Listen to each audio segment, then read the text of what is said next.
Hey, this is Nick. I just got out of an interview with Aptina. They are a spin-off of Micron. I thought that it was a familiar name to me, and it's because when I was building PCs in the late 90s, they were a manufacturer for memory modules like SRAM, SDRAM, or whatever it was back then. The interview went well. The only thing I'm worried about is the compensation. I looked at the Glassdoor.com review of this company, and they're kind of on the low end of the pay scale. Everyone complained about the pay, but I feel like beggars can't be choosers. I just want to get back into a regular life, like get an apartment. Now I'm actually on my way to another interview. When it rains, it pours. I mean, like this is my first interview today. In 3 weeks. It took 3 weeks to get an interview. Nick, it's July 19th, 2012. Got some good updates here. I'm in a good mood. First off, have a look at where I'm parked. I'm out here in Sunnyvale, parked on the side of a very busy road, and you can see that I'm at an angle, so that means that everything inside is pushed, I'm living on a slant, and I've been here since last night after I finished an interview. Yesterday I had 2 interviews, almost back to back. I saw a total of 9 people that I sat individually with and had to go through the same spiel. Not the same, but basically had to keep repeating myself. And then they would ask me questions. It was really easy though. I mean, I was able to answer all the questions that I needed to. It was funny because the first interview I thought, yes, I've got this. I think I'm going to get a positive response. And then the second interview, I was really winded. By the time I got to my 9th person, who turns out is the most important person, they always put the most important person last. And I was completely drained at that time. I was to the point where I wasn't sure if I was repeating myself because I wasn't sure if I had told them about my accomplishments at my previous job. So I wasn't sure that I'd already gone through that with them. So, and then at the end of the second interview, the 9th guy, the most important guy, I forgot his name, and as I was shaking his hand to say goodbye, I actually looked down at his badge and didn't make eye contact, and I don't know, you're supposed to say their name and shake their hand at the end. Thanks, Tim. And his name was Tim. I know that. I knew that. I just took a chance with the wrong name after that good conversation that we had. So it turns out that after I got back to my car here, I met up with a recruiter at Starbucks, and we went over how I thought the second interview went. And I said, I don't think I got it. That they didn't seem like they were too interested. He said that he was going to go meet up with them and get their response. Well, he called me later, and they actually said they were really impressed by me, and they do want to hire me. They're just going to wait until Friday. They've got one other guy that one other candidate that they want to interview. He's also just an installer guy. It was just a bizarre interview. I won't go into all the details. It doesn't really pertain to boondocking or my situation here out on the road, I guess.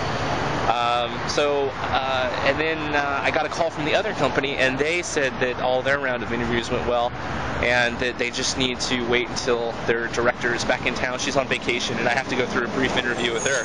But if that goes well, then I will have a job. So I don't want to say that I've got 2 job offers, but it's looking really good right now.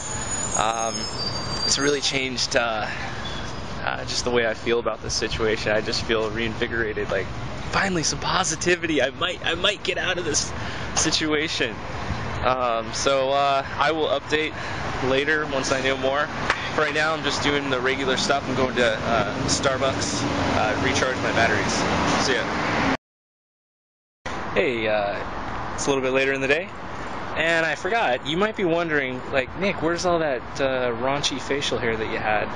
Well, for the few subscribers that I do have, just to let you know, I cut it off because I was having interviews, and I have a razor with me. I usually like to keep it at a certain length, but somehow during packing, that little the thing that adjusts the length of the grooming kit or whatever is gone. So my only option was just to shave it all off. So instead of looking like a mountain man in an interview, I decided to do that. And spent most of the day at Starbucks. Something interesting happened though, and I'm going to be having fun this evening with an old friend. It's really funny how this happened too, because so I've got an old friend from high school, and she posted a picture on Facebook, and I commented to another friend that, hey, look, Marissa's got a Justin Bieber haircut, because she kind of does. I thought it was funny, and I sent that to a friend, and then I noticed I got another private message on Facebook within just like minutes of that, and it was Marissa. The message was from Marissa, and she said, hey Nick, I'm in San Jose, do you want to meet up later? And then she gave me her phone number. I haven't seen her since high school, so apparently she's just traveling through the area. She happens to be in San Jose, so we're gonna meet up and go out to dinner and get a few drinks. So that should be awesome. I'm really looking forward to that. It's nice to meet people out on the road. She's on vacation. I'm kind of on vacation. And then now I'm going to go do some grocery shopping and meet up with her later. Here at a little concert. They just do these impromptu concerts in the park. This is my friend Marissa. Hello!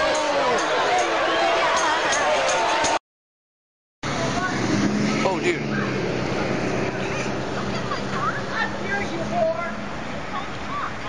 Jerk! Leave her alone! Get the hell out of here before I call the cops. You're the one who got out of the car. Violent MF. Yeah, you. Come on, Jerk. We had to just saying. She's making a Oh, god damn it, I'm recording myself. Hey, this is Nick. Last night, Marissa and I went out for drinks and dinner and had a good time, and now we are on a tour at the Winchester Mansion. I'm with her daughter and her mom, and we're having fun out here.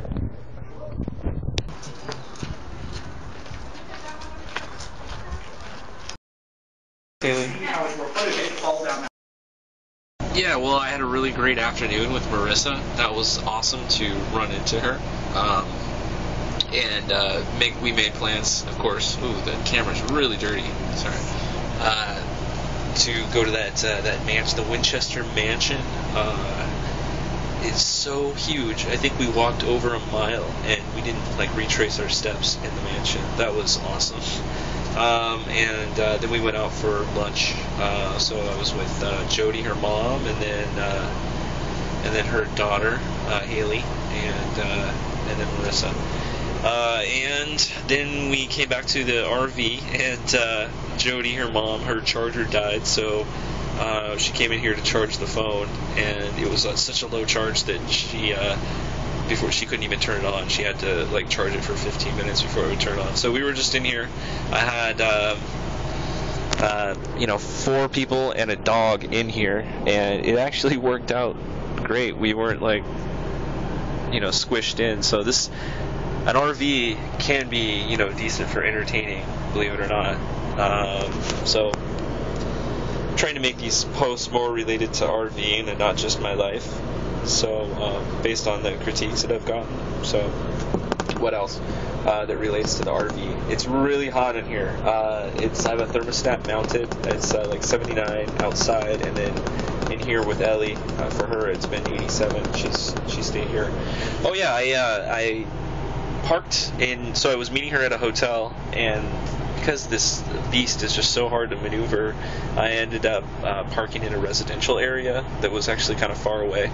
But I parked in front of someone's house, and I thought that just as a courtesy, I saw their door open. I thought I would approach and just introduce myself and let them know why there's an RV parked in front of their house, and it worked out great. I think that's a good idea just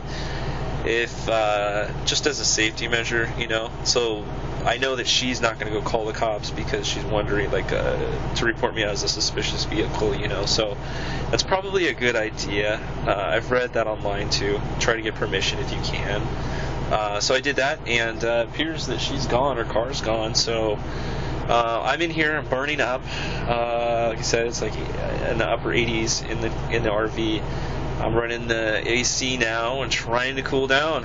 And when I do that, I've got the generator running. I got full power. I might as well whip out the laptop. Maybe I'll upload one of these videos